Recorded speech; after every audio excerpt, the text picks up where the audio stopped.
All right, here we go. OverDrive off and running. TSN 1050 on the TSN app, your home smart speaker, and up on TSN 4. Bryan Hayes, the O-Dog, Jeff O'Neill, and the oven is heating up. Jason Strudwick. Dude, you screwed us over, Hazy, the last time. We didn't even open the oven. I have the, believe me, I will not lead you astray, and I owe you two an apology. A lot of complaints. A lot of unhappy people. Viewership down. I hear you. Muffins burned. They were burned completely. People are pissed, man. People, I know. What do you make vegan? You're probably a vegan muffin kind of guy, eh? Never. Hazy? Is that what you're? Never. Vegan kind of guy? Never. Although, you know what we had in my house? It's not ridiculous. This is when you know, like, you're getting older. You've been married for a while. You don't have much of a life. We have our kids. We had the gluten conversation recently. Like, should we maybe try to avoid gluten? And I lasted about an hour. I think my wife went a day or two, and then we're like, we're not doing this. Like, we're not doing gluten. Order a pizza. We're not doing gluten. We're going to make sandwiches. And I think once the idea bagels pops up of no gluten, you're just stupid because you don't realize how much, like, what are your kids not going to have a sandwich in the morning? Exactly. It's in everything. Like, that was what it was. It was the two of us saying, all right, and the holidays are around the corner.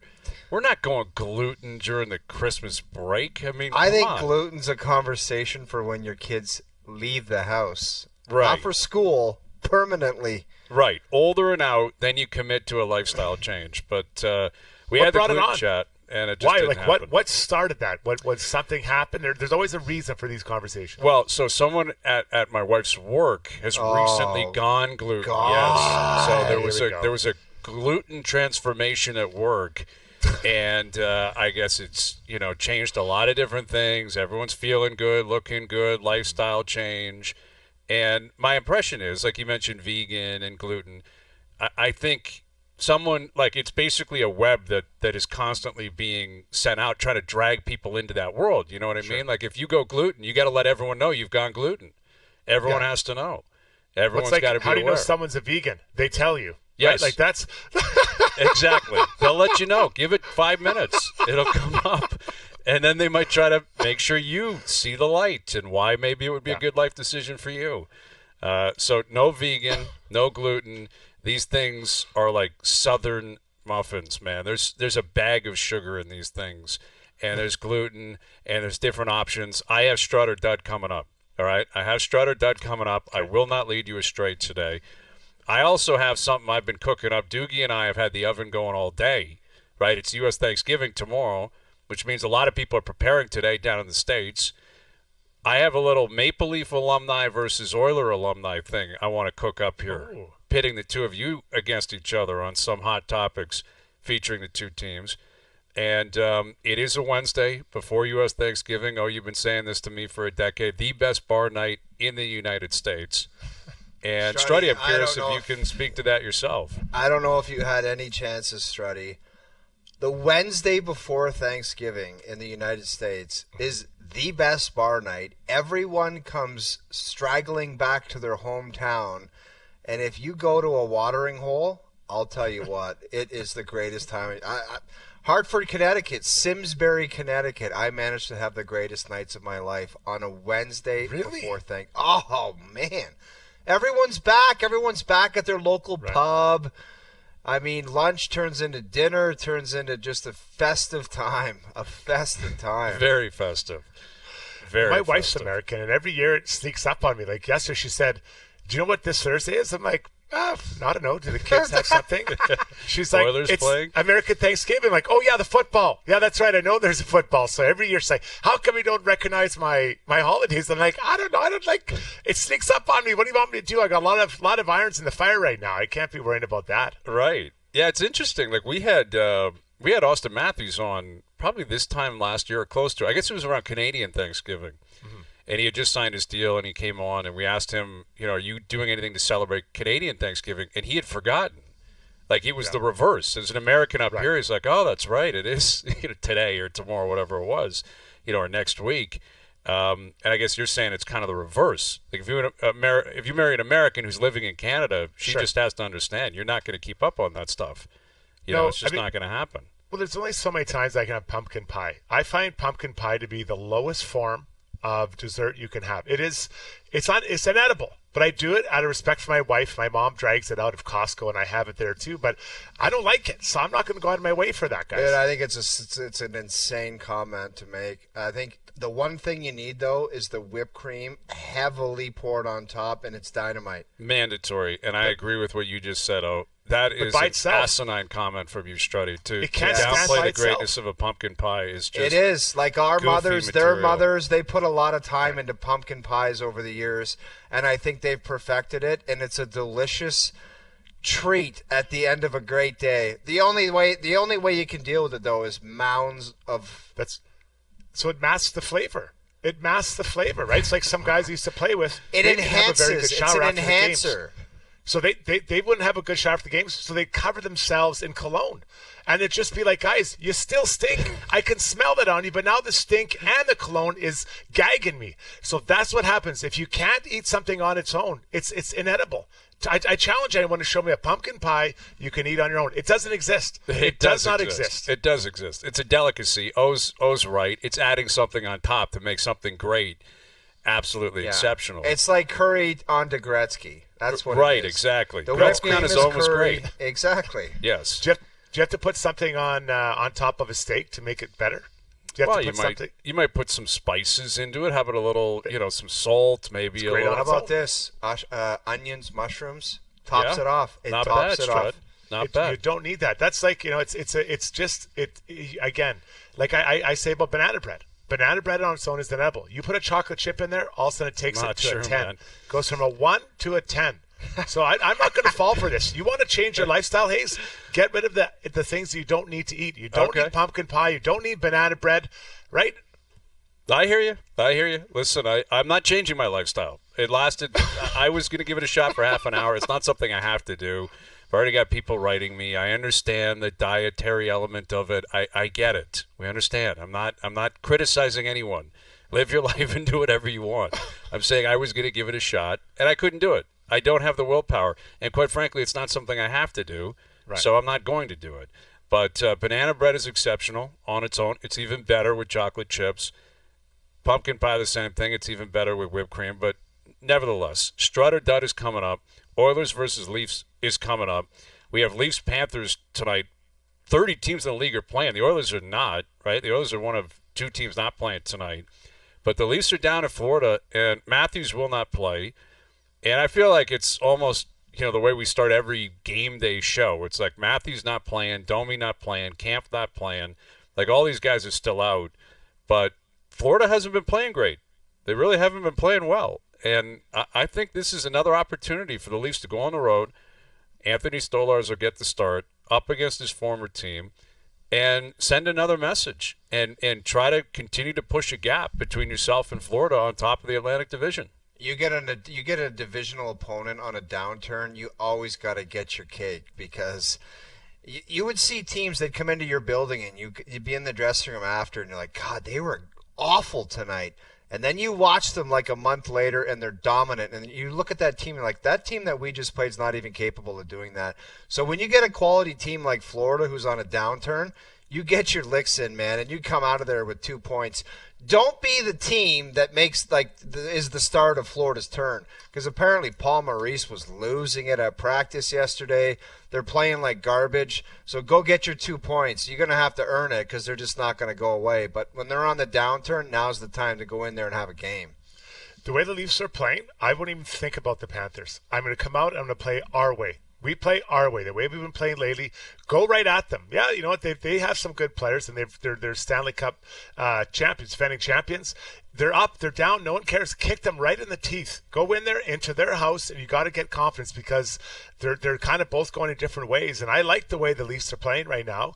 And they're a team that you can say, okay, can we continue to do it, sustain it over the course of 3-4 weeks? Because you're not going to keep it up all year, but keep it going and go in there and send a message to the Panthers that you don't care.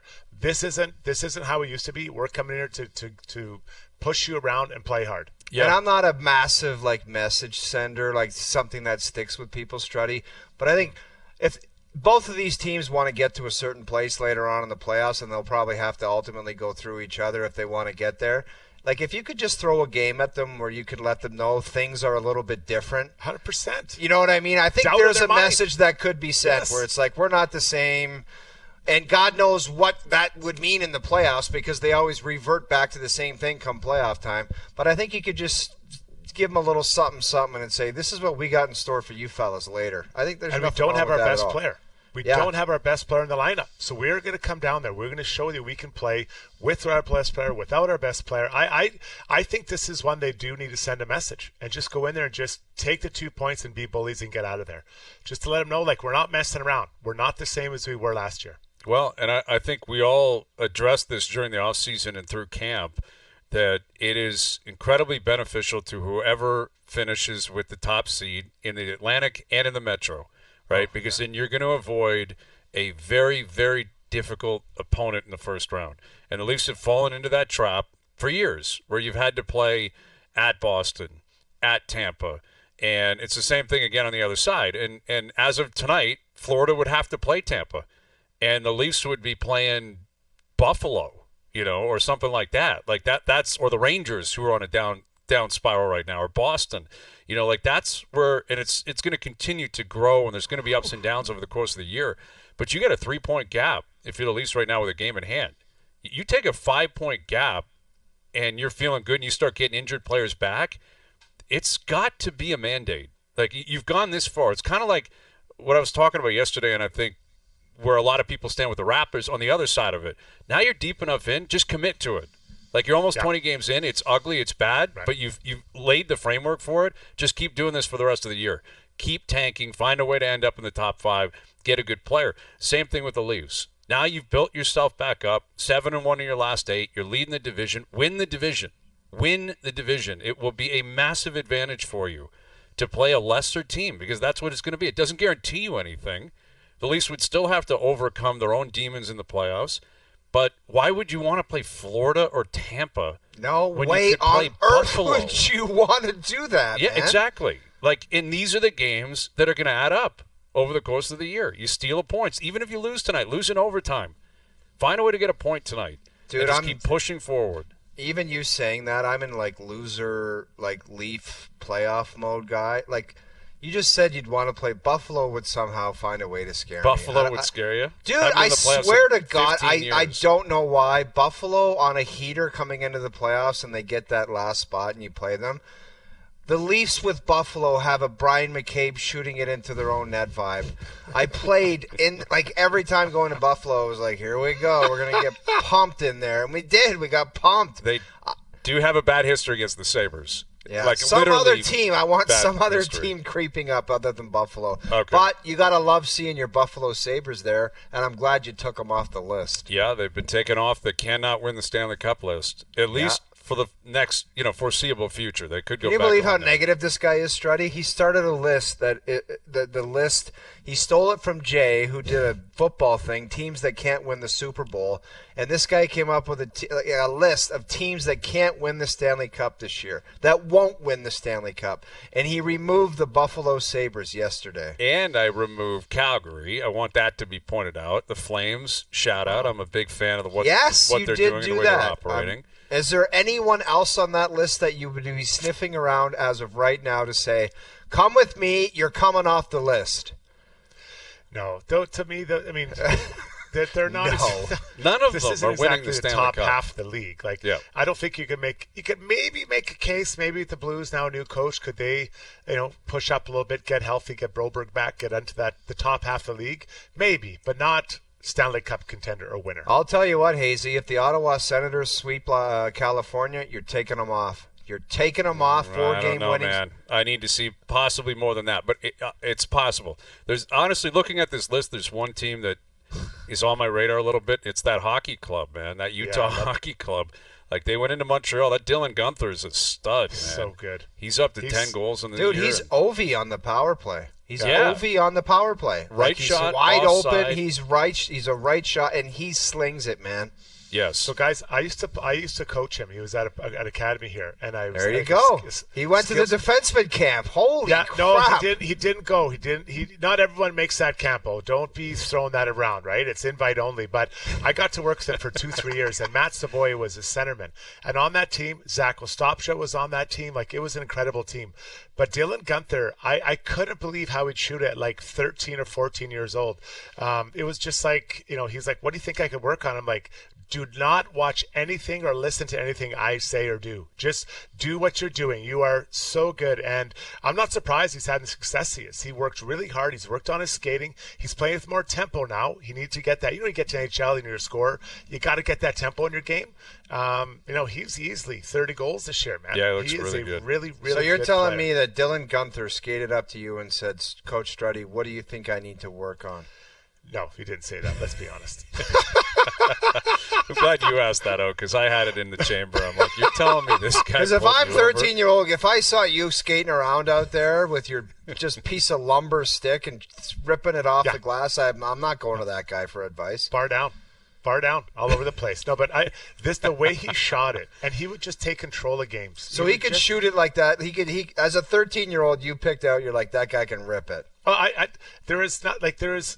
Honestly, and I'm not even kidding. I try not to make them worse. Those top players, you're like, I just don't want to ruin them. Just whatever you've done, just keep doing it. You try to help them a little bit with maybe some structure where they are on the ice when certain situations happen. But he's been that good for years, and I'm not at all surprised. I'm not a second surprised by what he's accomplished, and will continue to do so. He's going to score a lot of goals in the NHL, guys. Lots of goals. Well, he was I believe, top 10 pick, right? Like, he was a first-round pick for sure. Oh, first round. Yeah. That's coaching 101. I just don't want to ruin you.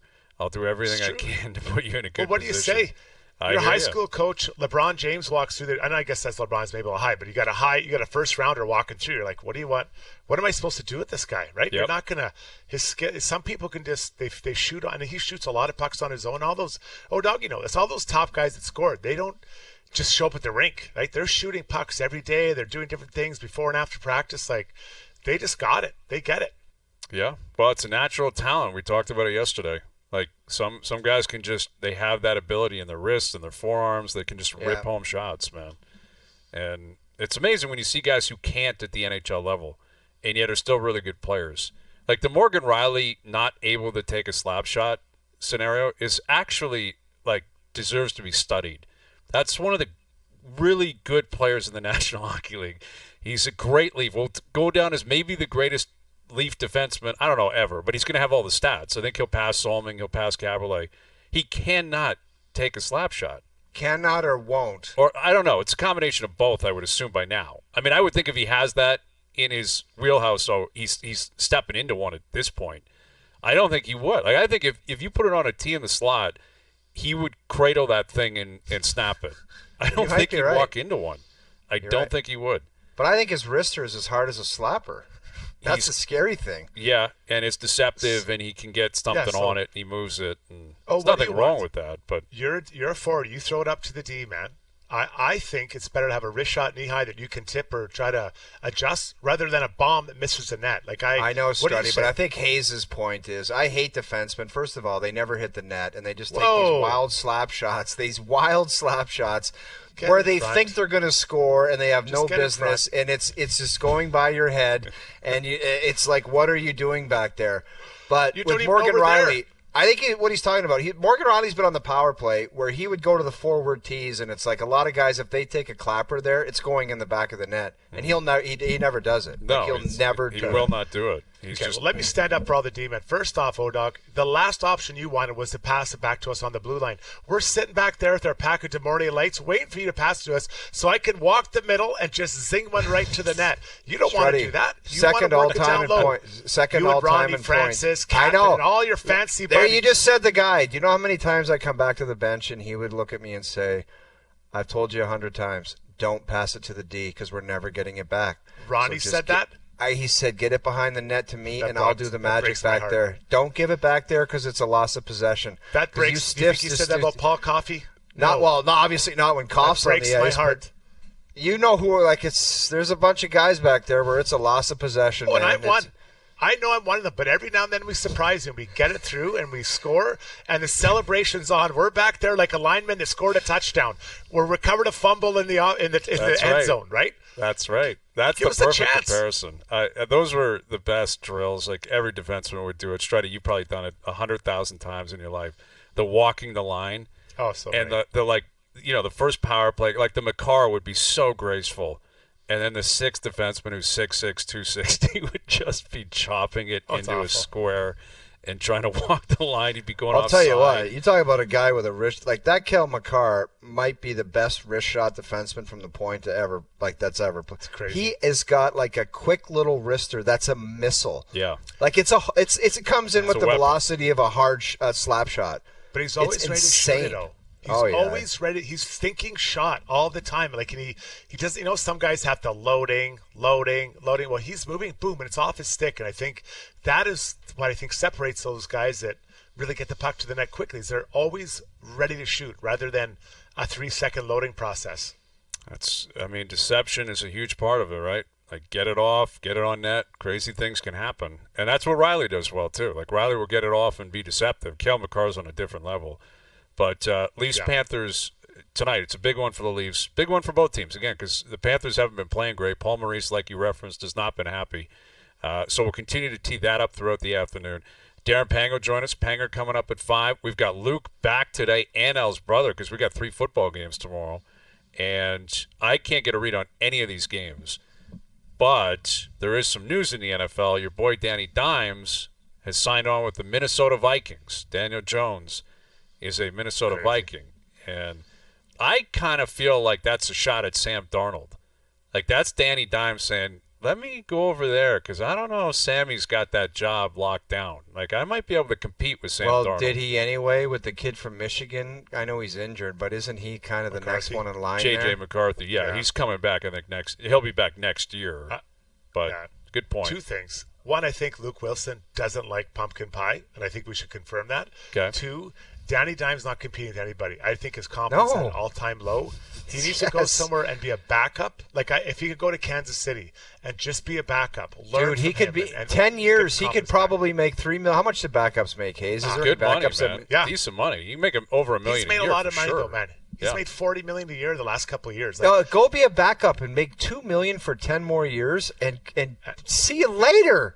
Yeah, what a great learn how gig. to play, though. He needs to go and learn to play. I'd try and find the best situation as a backup possible for Danny because he just doesn't have it. He's so broken right now, and I feel so bad for him. I agree with that, but that's a difficult realization to have and to accept for pro athletes. That's his agent. I hear you, but to tell him. But that's where, you guys speak to it, man. You've worked with agents. Agents got to tiptoe around that because if your client goes, actually, I'm not doing that, then what do you say?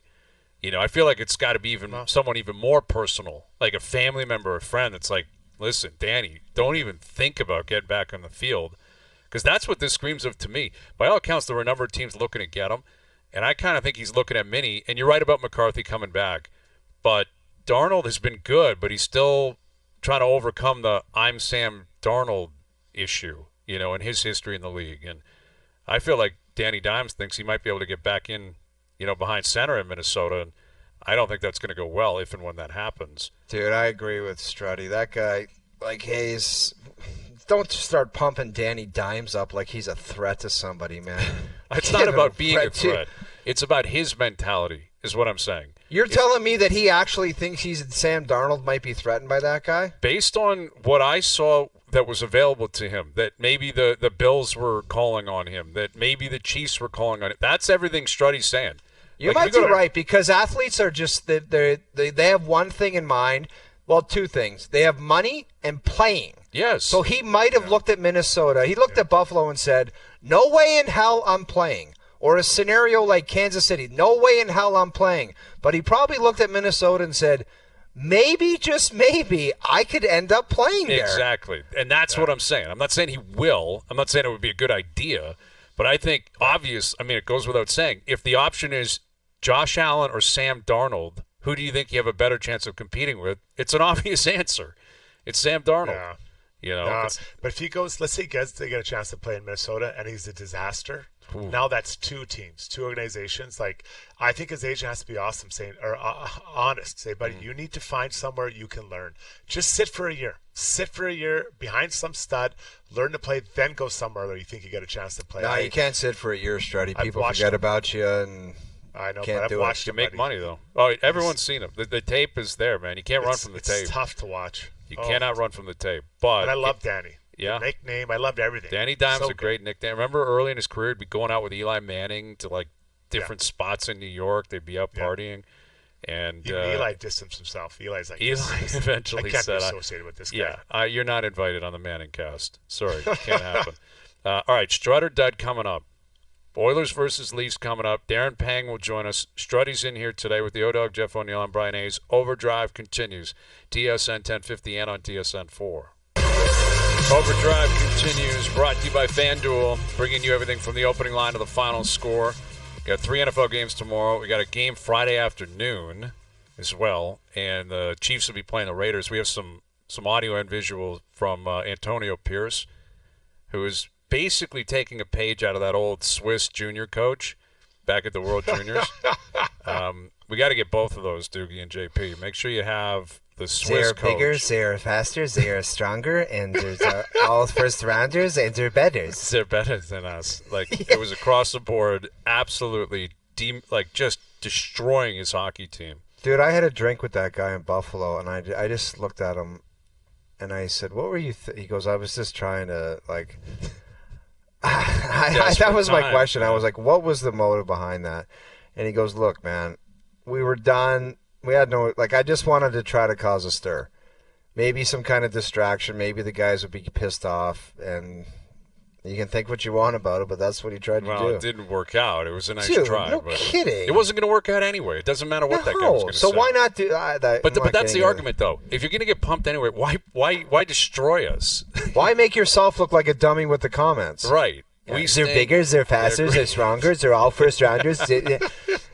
Like, it was an amazing presser. So we'll compare and contrast that with Antonio Pierce. We'll get to that a little bit later on. But Leafs back in action tonight. No games in the NHL tomorrow. But the Oilers they'll eventually get back at it. The Oilers have played a lot of games earlier in the year, and the Leafs are catching up a little bit. But we have a Maple Leaf alumni in O, and we have an Oilers alumni in Struddy. And I thought I would pit the two of you against each other here. A little Leafs versus Oilers, all right, before U.S. Thanksgiving. Hope you guys are prepared for this. Doesn't mean you have to stick up for your own side here, like just because you're an alumni, I'd expect some sort of journalistic integrity here. Is this an opinion-based bit, it's more or less is it trivia? It's opinion. Okay. And I'll stay quiet. I might chime in a little bit. You're not staying quiet. You're going to come off the top turnbuckle. I might chime. Thing. I'll do chime. your thing. I'll chime. How many All right, smarter questions? There's only one. There's only one Marner question. Okay, the face of the 15 NHL draft, Strud. We'll leave it to just one. All right, here we go. More likely to make Canada and the four-nation face-off. More likely to make the Canadian team. John Tavares or Ryan Nugent-Hopkins?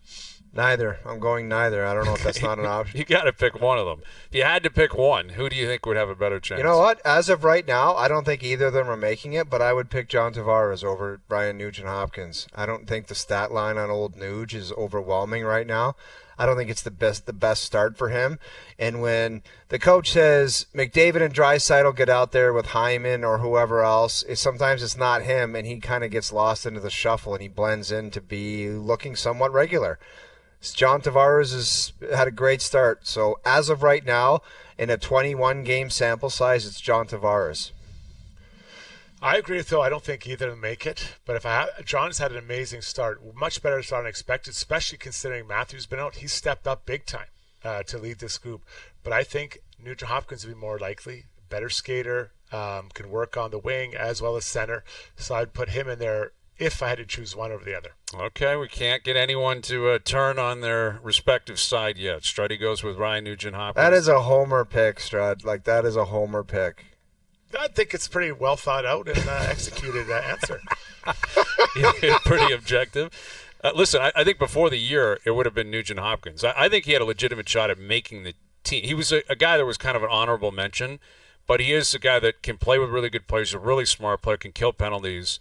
Like, there's a number of different ways I think you can use him in a lineup, but he hasn't had a great start. Like, statistically anyway, he's not had a great start, where Tavares is more used to that level as well. Like, John, I don't think would be overwhelmed by a spotlight like that. I'd be curious how Nugent Hopkins would feel in a position like that, where he's not generally spoken of as a guy that, screams Team Canada, but really good player. All right, starting today, because Matthews isn't playing, and obviously Draisaitl's not playing. More goals the rest of the season starting today. So they both start at 0 as of today. Leon Draisaitl or Austin Matthews? I'll jump in there for. Yeah. Go ahead, Struddy. I'm going to go with Leon Draisaitl because he's been producing at a very high level so far this year. He's on pace for a really good goal-scoring season. And I think right now the Oilers need him to score. Their other wingers, their top 6 wingers aren't scoring like they expected so far. So I think he'll look to shoot and look to put more pucks in the net for his group. So I think Leon will take it from here on out. Okay. What's the totals right now? No, it's not about what happened in the past. It's starting from scratch right now, the rest of the way. So it's the next 60 games. It has nothing to do with where they're at. If we're starting the tally today, Draisaitl or Matthews, the rest of the way. I'll take Austin Matthews. I've doubted him in the past, and this is not just a Homer Leaf take. Huge. The alum. No, it isn't. No, it isn't. Homer. No, it isn't. No, it isn't. It looks great. But I've kind of said maybe Austin is going to kind of lay off now and just going to be kind of regular. And he's gone absolutely crazy, so I've got to go with Austin Matthews on this one. Okay. God, listen, look at the start that Draisaitl. He's scoring like crazy. Dude, I get it. I know, but I think, honestly, I don't like saying this in front of Noodles because he gets mad. Okay. As good a player as Draisaitl is, I think Matthews is a better goal scorer. Oh, that's undisputable. That Noodles can't fight back on that. Matthews is the best goal scorer on earth. I know, but saying it to Noodles and to Struddy types. Would Struddy debate that? Struddy, you're not going to debate that Matthews is a better goal scorer than Leon. I think pure scorer, I think he is better, yes. I would agree with that. There you go. Can't. See? That one I can't. There's some justification for my answer. End of story, case closed, mic drop. My answer is 34 on that. I would say, and I know what Draisaitl's been doing. Draisaitl, I think, is going to win the Rocket because he's got the head start on Matthews. But I think when Matthews comes back, if he's at 100%, I think this guy is going to be cooking soon. He is going to have a run here where he puts his stake back in the ground. You forgot about me. I know I was in Germany for a while. Don't sleep on the guy who wears the crown. Like, he's still the best goal scorer in the world. All right. This one, I don't really know how to answer this one. Curious where you guys would take this. More goals starting today. Again, same process. All right? Starting from scratch. The tally begins today. Zach Hyman or Mitch Marner the rest of the year? Man. I'll take it. I believe it'll be Mitch Marner. Wow. Zach Hyman has been so snake-bitten to start the year. And then he was injured. He was getting tons of chances, but was unable to finish them. I still think that he'll find a way to get going and have very, very respectable goal totals. But Marner's playing, and I think that makes a difference when you're playing and feeling good about yourself, and you're kind of wheeling and dealing. And what has he got? He's got to be close to 10 goals. Yeah, he's scoring. He's at a pretty decent pace for him. I mean, he's not a guy that's ever hit 40. Sure. But and so I think just for Hyman to get. He didn't get on track. Now he's derailed to injury. Then to get going and get on track, we might be looking at a Christmas time where he really starts to get going. So I'll go Marner. Wow, we have someone crossing the aisle. We have someone leaving his party. I'm going to go Marner as well. It's just it's so difficult to separate yourself from the recency bias. I mean, you look at the way Zach Hyman's played this year, you're like, I'm not taking him in this question just because of that. The struggles, the injury, and now it's just like it would be impossible to take Hyman in this scenario. But he is a better goal scorer than Marner. Like, he scored 54 last year. And I know that was last year, and we're starting from scratch right now. But Mitch is not a pure goal scorer. And I don't even know Zach is a pure goal scorer. I don't think I just can't get by the struggles from Hyman to start the season. I hear you. The idea of him getting back on track, I find it difficult to think that. Okay. But then, yes, Matthews didn't score a lot early, and you're willing to overlook his struggles to say that he's going to be Draisaitl rest of the year. I think he's the best goal scorer in the world. So the same argument is being used in different ways. Good point. Just point highlighting it. Good point. I'm right down the middle, man. I'm in Winnipeg right now. I am doing this show. No, you're not, dude. I am in Winnipeg. You're not in Winnipeg right now. Toronto to the left of me, Edmonton to the right. I'm in Winnipeg. I am in Winnipeg right now. All right, moving on here. Leafs versus Oilers. Which goaltending tandem will give their fans the most confidence come playoff time? By game one of the playoffs, Oilers or Leafs? You're going to think this is insane. Edmonton's. Wow. Wow. Dude, I'm only saying this. I am only saying this because that guy in Edmonton took his team to the Stanley Cup Finals last year. It took Game 7. Wow. So he elevated and got there's a level he can get to. He knows how to do it, and he has done it. I've never seen anything close in Leafland. So as of right now, insane answer, but I'm going Edmonton Oilers and my guy Stuart Skinner. Wow, JP. I don't like that, that's JP. That's a bias. Don't jump in JP. there. Although there's a crazy reaction. I just looked outside, Portage in Maine. People are freaking out in Winnipeg. They can't believe that answer. Struddy, how would you answer this in terms of the fan base and their confidence? I think it would have been appropriate to say, stay loud, stay proud. Like in that moment, that is the take of the day. But I can't disagree with you, O-Dog. I'm with you. When someone's done it as recently as last year, you can't ignore it. You can't ignore it. You can't. Okay. And I think that he understands how to get up there. And yes, Stuart Skinner has struggled, but I think the team is I think this break that they have is going to help them kind of get just reset. Okay, guys, we've played 20 games. Last year's behind us. Let's reset and go the rest of the way. And I think this practice days will be good for them. So I think it'll be Stu Skinner that'll be team will feeling good about him, or his fans will be feeling good about him. So I can't believe we agree, guys. I'm blown away. Can't believe that one either. I was not. I didn't see that one coming. We have both of you have now turned on your respective alumni and crossed the aisle. I respect that. I respect that greatly. All right, more likely. Now this one's. I mean, it's a reality. The fact that they played a certain amount of games and there's a different buffer in terms of this question, but there's still so many games left. I think it's appropriate to ask. More likely to win their respective division, Oilers or Maple Leafs?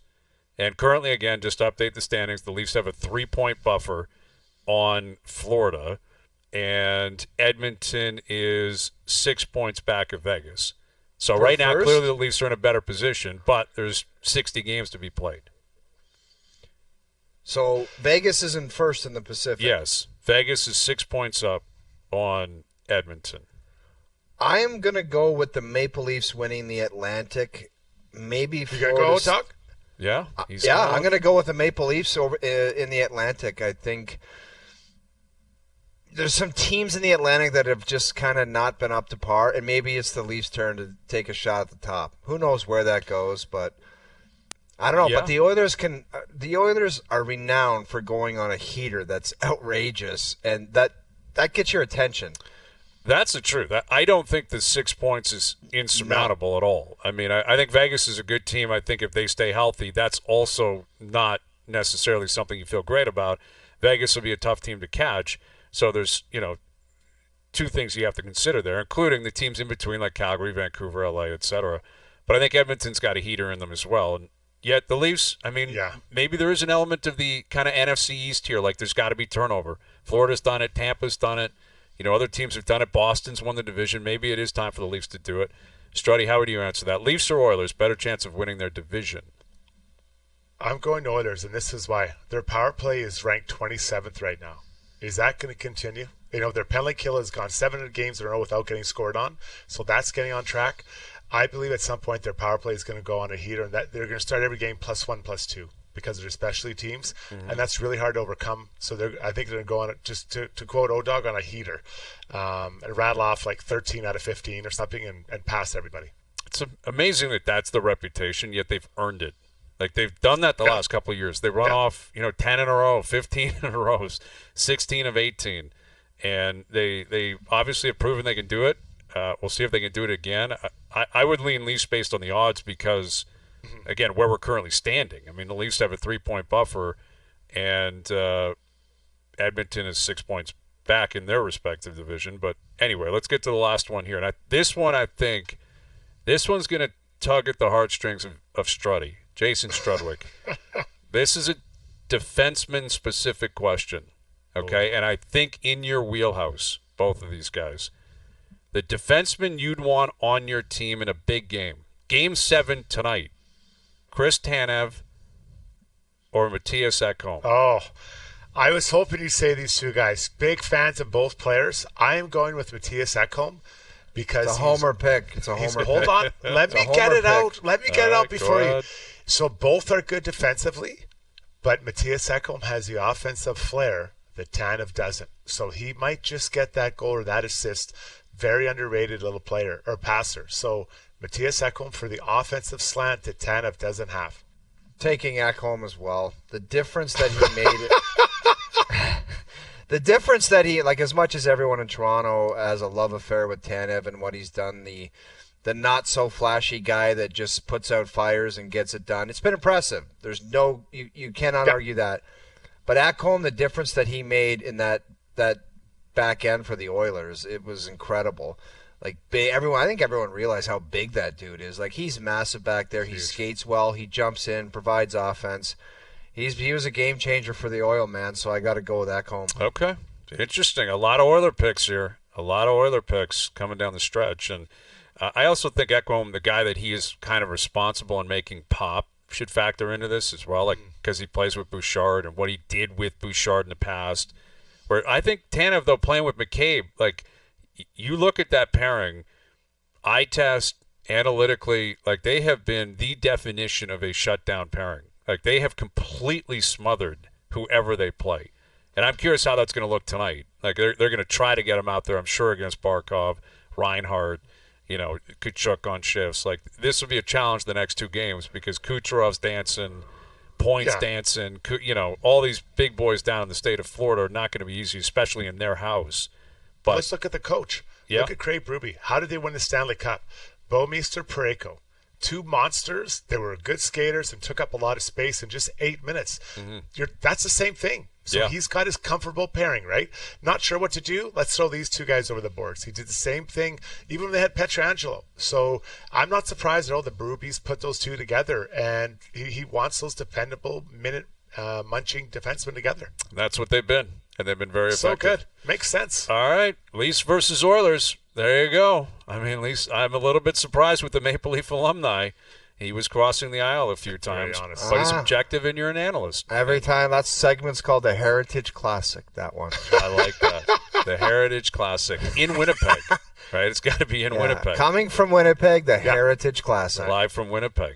I love it. Next time I'm hosting it, though, and you are going to be the Leaf alumni. You want me to play the role of the Leaf? Yes. You can't throw me out there like that. Yeah, you've got to have the penne pesto and put your big boy pants on, and I will run that segment, the Heritage Classic, next time. I love it. I love that idea. The oven is at 350. It's got to go up another 100 degrees or so, but Strutter Dud in 45. Strutter Dud, Strud Muffins coming up at 5:30. Darren Pang will join us. Overdrive continues. TSN 1050 and on TSN 4. All right, Darren Pang coming up. Strud or Dud in about 40 minutes. 3 football games tomorrow, and then a game on Sunday, Kansas City versus the Raiders. Antonio Pierce, head coach of the Raiders, and they're not a good team. It's not been a good year for them. But this is the way he decided to inspire his group today, talking about that game on Friday.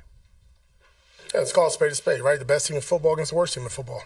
Let's change the narrative, right? Let's go out there and make it a dog fight. Let's make it ugly. Let's make it scrappy. It's Black Friday. Let's create a little chaos. Let's get back to Raider football and have some fun and some personality and let it loose.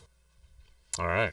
Calling yourself the worst team in football. Doesn't fly, man. It doesn't fly. You might know it. You might know you're not that good. But when you have your coach calling you that, you just know that when he comes in after a meeting and he goes back to his office, he sits down and says, we're the worst team in football.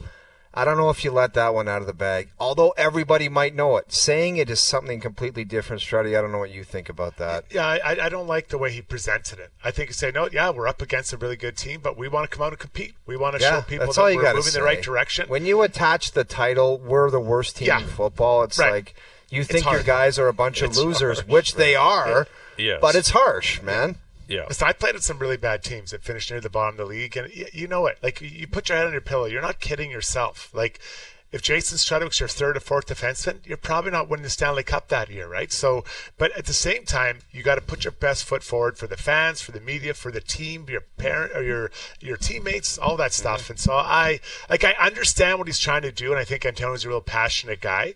Yes. But delivered it poorly, and they're a bad team. They're probably going to get rolled over. They might lose by 30. And the other thing is there's a tiny bit of separation where it's like, I'm a great coach and I do what I do, but the guys that go out there, they're just the worst team in football. Yeah. So there's the separation element of it too. Guys can't stand that. It's like, you're not a part of this. Like, there is that element, and maybe he's just a big World Junior fan, and he was inspired by this guy. What did you learn about them in the pre-tournament game you played? Learn that we are far away from them still. They're faster, they're bigger, they're stronger, they can shoot better, they can pass better, they can do everything better. So is this what you'll tell your team? Like, what do you say to your team? Exactly that.